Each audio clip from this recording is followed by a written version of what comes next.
If your garage door looks crooked, gets stuck, or you can see the rollers outside the track, that means it's off track, and at that point, it's no longer safe. This usually doesn't happen randomly. There's almost always a cause behind it.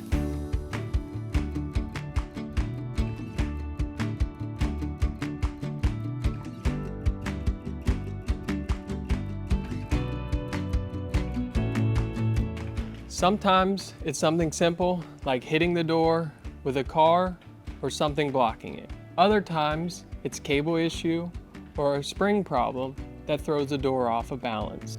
When the door isn't moving evenly, the rollers can slip out of the track, and once that happens, the system is out of the alignment. First, we secure the door so it doesn't move unexpectedly. This is critical because an off-track door can shift or fall if it is not handled properly. Then we can figure out what has caused it. Next, we carefully guide the door back into the track into alignment and repair or replace any damaged components. This isn't about forcing it back, it has to be done evenly and correctly. Finally, we test the full system. We make sure the door is balanced, moving smoothly, and not putting any stress on any one side. This is where a lot of the issues come back later. We focus on the cause, not just the symptom. If something is bent, worn, or out of balance, we correct it so the door doesn't keep failing. And we take the time to walk you through what has happened so you understand exactly what is going on.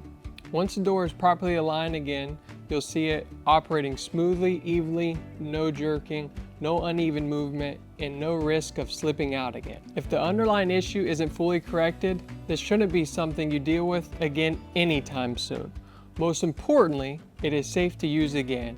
If your garage door looks off, uneven, or it isn't moving properly, don't try to force it. A quick inspection can prevent more damage and get it back on track the right way.